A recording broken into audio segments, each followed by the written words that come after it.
Hi, welcome to Chris Carlisle's podcast, hosted by me, Chris Carlisle. Let's take a look at what's on TV for this coming week, starting tomorrow. On ABC, the season premiere of Blackish, with guest star Michelle Obama. On CBS, it's the FBI. On PBS, the season premiere of Finding Your Roots. And on NBC, it's New Amsterdam. On Wednesday, the series premiere of Good Sam on CBS. The season premiere of I Can See Your Voice on Fox. The season premiere of The Amazing Race on CBS. The series premiere of Moving for Love on HGTV. And AEW Dynamite moves from TNT to TBS. On Thursday, Law & Order SVU. The Blacklist, both of them on NBC. Young Sheldon on CBS.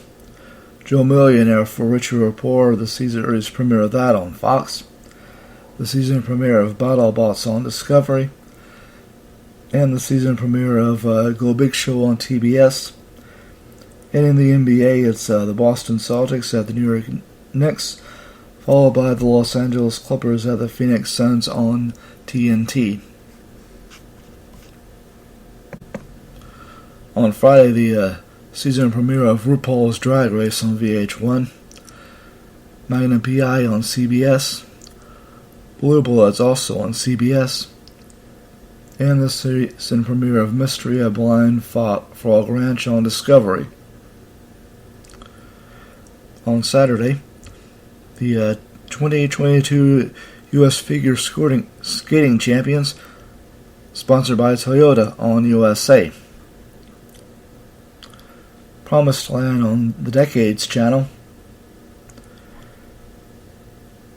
And on A&E, the documentary premiere of BTK, Confession of a Serial Killer. On Sunday, January 9th, the series premiere of Pivoting on Fox. The series premiere of Simply Giada on Food Network. The 27th Annual Critics' Choice Awards on the CW and TBS. The season finale of Dexter New Blood on Showtime. The season premiere of All Creatures Great and Small on PBS. The season premiere of The Righteous Gemstones on HBO.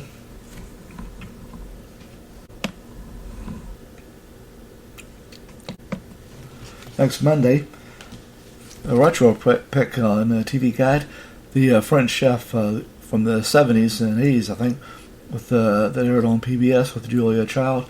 It airs on the Magnolia Network. The series premiere of David and Annie after the 90 days, and also Lauren and Alexi after the 90 days on TLC. It's also The Young and the Restless on CBS, Darcy and Stacy on TLC, Ordinary Joe on NBC, Black Market with Michael K. Williams on Vice, and the College Football National Championship between Georgia and Alabama on ESPN. Well, I got to go and see the World Series back in November. I've been following the Astros since the 1978 season. I saw them play the Reds, the Braves, the Mets, and the Cubs. The first game was on April 15th, 1978, against the Reds. The Reds team that had been nicknamed the Big Red Machine back in the 1970s, winning 2 World Series back-to-back in 1975 and 1976, along with the pennants in 1970 and 1972, with players like Pete Rose, Johnny Bench, Joe Morgan, and Ken Griffey. Joe Morgan had played for the Astros back in the mid-60s and was traded to the Reds after the 1970 season. They gave away caps on that game, and they also gave away baseballs, bats, backpacks, belts, and dolls in the other games I went to. They finished 5th in the National League West. It was their 17th season rather, and the 14th playing in the Astrodome. They were owned by General Electric and the Ford Motor Company. Their general manager was Tal Smith. The manager was Bill Burton, who passed away recently. They were on the radio on KPRC, and on TV on KHTV and KPRC TV, with announcers Gene Elston and Dwayne Statz. They had players like Jose Cruz, Cesar Cedeno, Enos Cabal, Art Howe, Bob Watson, J.R. Richard. Richard led the team and the National League in strikeouts that year with 303. Elsewhere in baseball, the New York Yankees came back from a 14-game deficit in September after sweeping the Boston Red Sox in a 4-game series at Fenway Park to move into first place in the American League East. It was a tumultuous year for the Yankees as Billy Martin resigned and was replaced by Bob Lemon. It was later announced that Martin would return for the 1980 season. Pete Rose went on a 44-game hitting streak. Tom Seaver pitched the only no-hitter of his career. Rose also got his 3,000th career hit. His teammate Johnny Bench hit his 300th home run. The All-Star game was played in San Diego with the National League winning. In the postseason, the Los Angeles Dodgers beat the Philadelphia Phillies 3-1 to win the National League pennant, while the Yankees beat the Kansas City Royals also 3-1 to win the American League pennant, which set up a rematch of the 1977 series. And that, by the way, was the first series that I watched. I watched Games 1 and a little bit of Game 6. The Yankees won the series 4-2. Postseason awards. Jim Rice and Dave Parker were the MVPs in the two leagues. Ron Guidry and Gaylord Perry won the Cy Young Award in the two leagues. Lou Whitaker and Bob Horner were Rookies of the Year.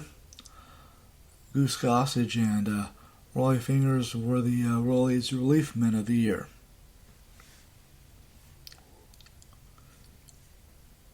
The Astros minor league system was Triple-A Charleston, Double-A Columbus, Single-A Daytona, and Rookie League Gulf Coast League Astros. Here's some things I posted on Facebook on the stadium in past years. A year ago I posted, I'm taking my first break now. The Packers-Bears game is on. 2 years ago I shared a post from from Sports Radio 16 in Houston saying that Texan wide receiver DeAndre Hopkins had been named to the Associated Press All-Pro First Team for the third year in a row.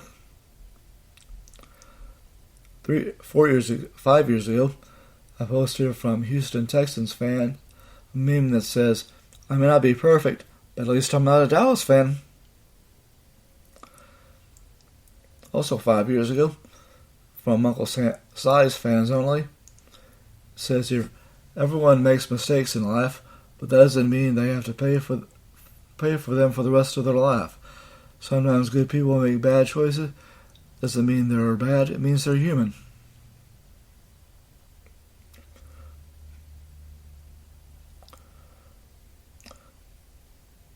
From the Houston Texans, I posted playoffs. Go Texans 2016 playoffs. That's not going to happen this year, by the way. 5 years ago, I had a temporary profile picture. It says, Go Texans. Also 5 years ago, I shared a meme from Put a Smile on My Face. It's a picture of Foghorn Leghorn. It says, Yes, I'm stubborn, strong-willed, and can be a pain in the rear end, but I have a heart of gold. 6 years ago, I posted from Houston Texans SWAT team. Texans win, playoff bound. And also, I posted, it was 19 years ago. It was actually 19 years ago, 29 years ago actually today, that the Oilers blew a 32-point lead in the AFC wildcard game to the Buffalo Bills. I remember I listened to that game on the radio, driving back home from work, and I stopped to get something to eat. Well, the Oilers still had, and then I heard the unraveling of that game, like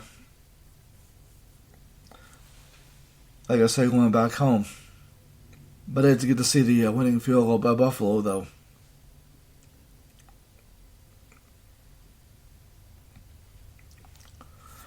Anyway, that's all I got right now. You've been listening to Chris Carlisle's podcast. Produced, written, and hosted by Chris Carlisle. And recorded through the Spreaker Studio app from Spreaker.com, which has thousands of great podcasts from all kinds of genres. You also hear this podcast on Spotify and Google Podcasts.